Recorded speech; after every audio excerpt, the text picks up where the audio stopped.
took me to another level. And I think that, you know, I think he's got good, strong, sharp punches, but it was nothing I hadn't felt before. Was there a moment in the fight where you felt it turning around after the knockdown? Was it the 4th round, 5th round, a specific moment, a specific punch? Not necessarily. It was just kind of like a totality of things that were happening. You know, he's strong early.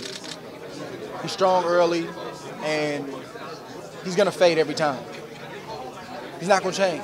Talk about the body. Hold on real quick, bro. He's got some bad habits outside the ring that he's had for a long time, and I'll never speak on it. That's his personal life, but that's stuff that I know about. He's been able to get away with certain things because of the power and the reputation. So he'll train, but are you training the way you're supposed to? Now he'll go and he'll probably train harder than he's ever trained, but I've trained like that my whole career. I've got 23 years of grinding to the maximum, and you may do it for the next 8-10 weeks, but is that enough? I don't think that pump is gonna get where it's supposed to get in the next 8 weeks. Andre, intimidation is not working with you. I don't play them games. Yeah, I don't play them games. And, you know, I got over that early in my career, and you know, like James said, man, I'm a man of God, man, and I don't fear any man. And you know, you got to earn it. You know, I've had a couple times early in my career, like in the amateurs, where you know, guys' reputation maybe had me, you know, a little leery, and I learned I didn't like how that felt, you know, and Virgil's always told me, you make a guy earn it. And that's what I tell the young guys that I talk to, you make a guy earn it. You know, you respect him, it's a healthy balance. I respect him. That's what's gonna cause me to get ready and be mentally where I need to be.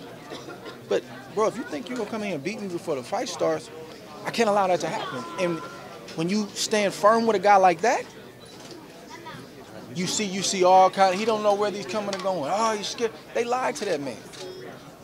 They lied to him. They told him I didn't want the fight. They've got him convinced that somebody's afraid. But that's why I don't talk so much. I listen. And that's why I say it's chess. It's not checkers. So now, America's against you. But this is the same place that you said that you wanted to come to be a superstar. I have no track record in Vegas. You fought in Vegas more than me. That was my first time. So, but you're also the same guy that came to Oakland and said, forget Vegas, I'll fight you here. Can you imagine if I got a close decision in Oakland? Oh my goodness, the sky would fall. So these are all these things you say out of bravado and arrogance, and I just listen. I sit back and I watch. And then you can poke holes in the stuff they say. Andre. Michael Jordan was the ultimate champion, ultimate competitor, right? It seems like this is really personal. You got pissed off about how everything happened and went down, and a lot of things that were said, the tweeting and everything, even as you were on the podium just a few minutes ago. You contemplated retirement, actually? Do you have something to prove in this fight more than any other fight? Nah, this fight for me, and I'm not upset. You know, I'm not upset. I've been going through this my whole career, amateur and pro. That's not the first loudmouth that I'm fought. I've been dealing with this stuff my whole life. I fought Sergey Kovalev. So I just let him know that I'm aware. I heard him. But you're not going to get me out of my game. Dre, where's life after Kovalev? You're not going to get me out of my game. And as far as proving anything, believe it or not, obviously, you know, you want a larger margin, and, you know, you don't want anybody feeling like you lost and different things like that. But it's funny how you highlight the people that thought it didn't go my way, but we don't want to talk about the many people that thought it went my way. If we're going to talk about one side of the coin, we got to talk about the other side of it. Now, Ward losing and Kovalev getting robbed, that may make a couple of headlines. It may sound good, but how can you have a polarizing opinion about him losing, and we're talking a 1 or 2 point difference? So you telling me you saw every round right? The swing rounds, you saw every swing round right? Come on, man. Let's call it what it was. It was a close decision that went my way. But all the robbery talk and all that stuff, that's disrespectful to the Nevada State Athletic Commission. That's disrespectful to America, saying that people have it out for you. You biting the hand that's been feeding you, man. So that's why I said perception and reality. You got, and I get it, people don't understand the ins and outs of the game, so they gonna believe in headline. But man, I'm confident, and I'm steadfast on the truth, bro. You know, you can tell the people what you want to tell them. You were in there, you know what it is. It's an unspoken language with fighters. We know. So you can say what you want to say, but I'm looking you in your eye, and you know that I know the truth. And that's enough for me. Let's talk about the science of boxing. Boxers in the rematch do better against punchers. Floyd Castillo, Sugar Ray Robinson, I think, won every fight that he lost later in his career. Is there something that boxers do in the second fight that helps them? I mean, that's definitely, I've heard that before, and I think that's accurate. But, boxing isn't going to win me this fight. Fighting this dude is going to win me this fight and taking him where he don't want to go, just starting earlier. If he gassed in the 6th round with a slow start, what's going to happen if we start from round 1? I'm not going to be hard to find. When a guy gasses, do you think he can change that? It's a silly question. You gotta. I have my convictions on what I feel, but I have to treat it as if he's going to be 2 times better than what he is. I gotta think like that. But deep down, me knowing how the body works, you're not going to turn into a Superman overnight. You went out of your element for the last fight, trained a place you've never trained before. You went to Big Bear for a couple weeks or 3-4 weeks. You came back down to sea level. Like, I know all the training that he did, and he trained hard. But you still gassed because that's years of cutting corners. That's years of taking the game for granted.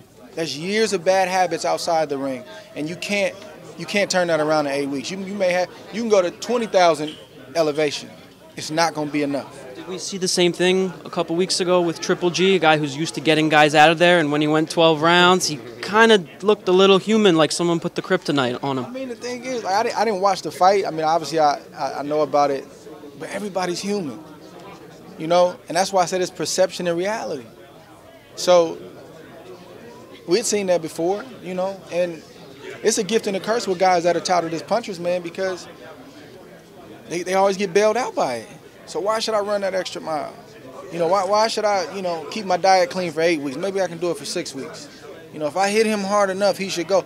Like, they still don't get it. They're still convincing themselves that I'm afraid. Dude, we just went 12 rounds, bro. This isn't the first fight. This is the second fight. He let that sink in. We fought already. What you mean? What is it to be afraid about? So when you hear that stuff, you get it. It's part of promotion. I think it's good for fans to try to sort through what's real, what's not. It's all good, man. It's all good. But the thing is, June 17th. So you expect it to look like a Maidana 2 as opposed to a Maidana 1 with Floyd? Definitely the gap from a gap standpoint, but I'm not going to be hard to find. And first of all, I wasn't running and moving. I'm going to have my moments when I do what I got to do, but I wasn't running and moving. I was right there. All right, most boxing fans and even sports writers, they look at the greatest fighters as the knockout fighters. But we know in boxing is the art and the science. Of course. And you seem to know the art and the science, and it seems like you don't get the just respect you do for knowing that, because the perception is a great fighter is people who knock somebody out. But in reality, a great fighter can adjust.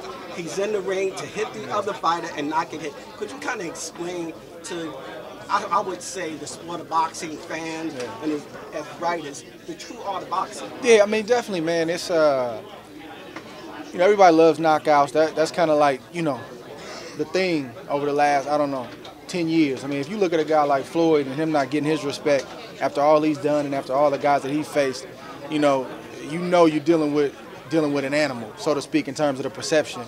But, you look at the greats, some guys are boxer punchers, some guys are just great boxers, some guys are just punchers. I think if you love the sport, you love it all, and you may have your favorite, like I love a guy that can get a guy out of there in 1 round, and that's cool, but if you truly love the sport, you love it all. You love the boxer puncher, you love the puncher. So, yeah, it's stuff you got to deal with, perceptions and different things like that, but the guys that learn the science of the game, those are the guys I see go 10, 12, 14 years, and a lot of them still have their scruples and have their brains when it's all said and done, because one thing you got to remember is, you can go to the well time and time again, but when it's gone, it's gone. And you'll see people turning this business quick, like, oh, he's washed up. Like, whoa, this dude just had one bad fight. Like, give him a shot.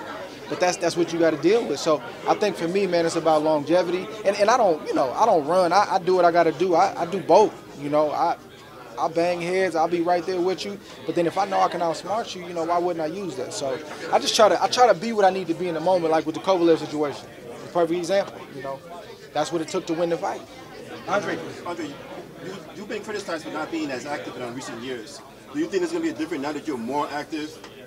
I mean, I've been pretty active the last 2 years. I think so as well. Yeah, I've been pretty active. So, you know, I mean, I don't even know how we can talk about inactivity. You know, I've had 3 fights last year, and I'm coming right back 4 months later. You know, to be 6, 7 months by the time the fight comes. But I've been consistent the last couple years. But hey, you guys know why, and you know, it's probably a blessing in disguise. I probably gave myself two years. You know, I've been doing this a long time, so. It's not where you want to be. You never want layoffs, but that stuff can save a career, man. Give you another couple of years. Andre, you cleaned out 168. You took out the top guy at 175. You the best pound-for-pound fighter in the world? I mean, that's what the list say. I don't know. That's what the list says. Are you the best light heavyweight since Roy Jones? And if you fought Roy Jones at 175 in his prime, how'd you do against him? That's hard to say, man. Like, that's like blasphemous to me to even. Putting you on the spot. Roy was a dangerous man, period. I just put it like that. He's a dangerous man. I don't even know. I don't even like to tout myself against guys that I looked up to. It's hard. I just respect them. I give them their place, and you know, I let the fans and the media, you know, debate that stuff. It's fun to see you guys debate it and talk about it, but like I can't even like think about that. He's so unorthodox in the ring. He'd be somebody hard to plan for to fight. Yeah, but that dude, man, he was country strong though. He was unorthodox. He hit you with something, man, and he'd be asleep for 2 weeks. Like, how did he get that off? Or a body shot. What he body, uppercut. I mean, he did everything wrong right. That's why I fell in love with his style. Like, man, this dude is breaking all the rules, but he's getting away with it. And he's got swag. So, yeah, Roy's on another level, man. You ever adapt anything in your game to what you see with Roy? Oh, yeah, I was a lot like Roy. A lot like Roy. I had the hands out like this. You know, I'm leaping with the left hooks. I mean, I fought almost exclusively like Roy. And then Verge had to, you know, tell me, said, son, I know this your guy, but you got to develop your own style. So I've slowly gotten away from Roy's style over the last 10 years. But when I was an amateur, man, yeah, I fought just like him. Andre, now when orthodox fighters switch southpaw against other orthodox fighters, what does that do? I mean, you did that, I think, a little bit against Kovalev, and we saw, again, back to Danny Jacobs do it and have success. What does that do mentally? It's tough to deal with. Like, a lot of guys will switch because they're trying to rest or they're trying to buy time. But if you can switch and be effective, that's hard to deal with because that's not what we train for. We train for a right-handed, but if you're effective, that's tough to deal with. You can see the look on their face, like, whoa, you know, and they're trying to process, boom, then they get hit. Now they, you know, it's a lot, bring a lot of confusion. Is that going to be in your cookbook possibly, June 17th? Man, I can't give you that. We'll see. It's possible.